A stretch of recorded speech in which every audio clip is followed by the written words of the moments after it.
अस्सलाम वालेकुम। 10th class हम लोग केमिस्ट्री का चैप्टर नंबर 11 पढ़ रहे हैं, ऑर्गेनिक केमिस्ट्री। और कल हम लोगों ने जो टॉपिक स्टार्ट किया है वो है क्लोज्ड चेन और साइक्लिक कंपाउंड। पेज नंबर 56 पे ये टॉपिक मेंशन है। क्लोज्ड चेन और साइक्लिक कंपाउंड्स में हमने ये पढ़ा था कि क्लोज्ड चेन और साइक्लिक कंपाउंड को फर्दर डिवाइड किया गया है into two classes, homocyclic compound, ठीक है, या कार्बोसाइक्लिक कंपाउंड, और सेकंड था हेट्रोसाइक्लिक कंपाउंड। यानी ये टू क्लासेस हैं जिनमें क्लोज्ड और साइक्लिक कंपाउंड, क्लोज्ड चेन और साइक्लिक कंपाउंड को डिवाइड किया गया है फर्दर, ठीक है। तो जिसमें से आज हम फर्स्ट को डिस्कस करेंगे। फर्स्ट वन है होमोसाइक्लिक और कार्बोसाइक्लिक कंपाउंड, ठीक है। तो होमो का मतलब होता है सेम, ठीक है। तो होमोसाइक्लिक कंपाउंड और कार्बोसाइक्लिक कंपाउंड में आपके बुक पे ये मेंशन है। होमोसाइक्लिक और कार्बोसाइक्लिक कंपाउंड कंटेन रिंग, यानी इनमें एक ऐसी रिंग होती है। रिंग का ये मतलब है कि हमने ये पढ़ा था जो क्लोज्ड चेन ऑर्गेनिक कंपाउंड है ना, ये एक रिंग की सूरत में होते हैं, एक साइक्लिक शेप की सूरत में होते हैं। यानी एंड्स ऑफ कार्बन एटम जो है वो एक दूसरे के साथ लिंक्ड होते हैं, ठीक है। तो उस लिंक्ड स्ट्रक्चर को, साइक्लिक स्ट्रक्चर को हमने रिंग बोला था कि एक रिंग की सूरत में होते हैं। तो वही बात यहाँ मेंशन कर रहे हैं कि ये जो होमोसाइक्लिक हैं, होमोसाइक्लिक कंपाउंड ऐसे कंपाउंड हैं कि इनमें एक ऐसी रिंग होती है। Homocyclic compound contain ring which are made up of only one kind of atom. यानी वो जो रिंग होती है उसमें सिर्फ एक ही किस्म के एटम होते हैं, only one kind of atom. और वो एटम कौन से हैं? कार्बन एटम, ठीक है।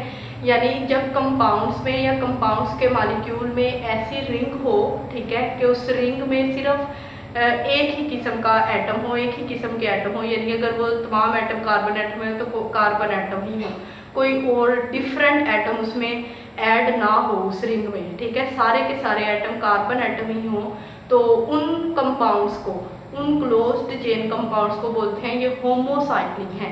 यानी सेम काइंड ऑफ एटम है इसमें, ठीक है, वन काइंड ऑफ एटम यानी कार्बन एटम। अब ये जो होमोसाइक्लिक कंपाउंड्स होते हैं इनको भी फर्दर डिवाइड किया गया है, further divided into aromatic compound, ठीक है, या एलिसाइक्लिक कंपाउंड। होमोसाइक्लिक कंपाउंड को फर्दर डिवाइड किया गया है टू क्लासेस में, एरोमेटिक कंपाउंड और एलिसाइक्लिक कंपाउंड। इन दोनों में से आज हम एरोमेटिक कंपाउंड के बारे में पढ़ेंगे। ये कल हमने क्लोज्ड चेन के टॉपिक में ये वाली एग्जाम्पल पढ़ी थी बेंजीन की। यानी ये कार्बन एटम है सारे, और कार्बन एटम एक रिंग की सूरत में आपस में लिंक्ड हैं, ठीक है। तमाम कार्बन एटम एक रिंग की सूरत में अटैच्ड हैं, आपस में लिंक्ड हैं, और ये बेंजीन है और बेंजीन का स्ट्रक्चर है, ठीक है। तो एरोमेटिक कंपाउंड वो कंपाउंड होते हैं contain at least one benzene ring in their molecule, ठीक है। यानी ऐसे कंपाउंड जिनके मॉलिक्यूल में एटलीस्ट वन बेंजीन रिंग होगी, तो उन कंपाउंड को, उन क्लोज्ड चेन कंपाउंड को हम बोलेंगे वो एरोमेटिक है। जहाँ पे भी आपको वर्ड एरोमेटिक नजर आएगा, एरोमेटिक का मतलब होता है ऐसे कंपाउंड जिनमें बेंजीन रिंग हो, ठीक है। तो इन देयर मॉलिक्यूल, अब बेंजीन रिंग अब है क्या?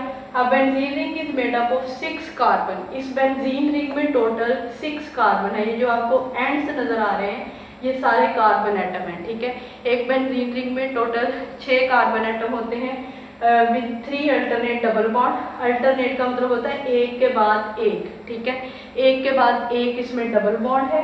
They called aromatic. इनको एरोमेटिक क्यों कहा जाता है? बिकॉज ऑफ एरोमा और स्मेल दे हैव, क्योंकि इनकी एक स्पेसिफिक एरोमा यानी स्मेल होती है, और उस स्मेल की वजह से इनको एरोमेटिक कहा जाता है। यानी ये कंपाउंड्स स्मेल रखते हैं खास, ठीक है। और ये दो एग्जाम्पल है यहाँ पे, वही बेंजीन रिंग की एग्जाम्पल, और ये नेफ्थालीन एक ऐसा कंपाउंड है जिसमें 2 बेंजीन रिंग होती हैं, ठीक है।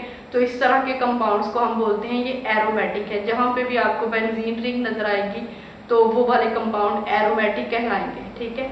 तो ये वाला टॉपिक, एरोमेटिक कंपाउंड वाला टॉपिक पेज नंबर 57 पे मेंशन है आपके बुक पे, जिसको आप लोगों ने अच्छे से तैयार करना है।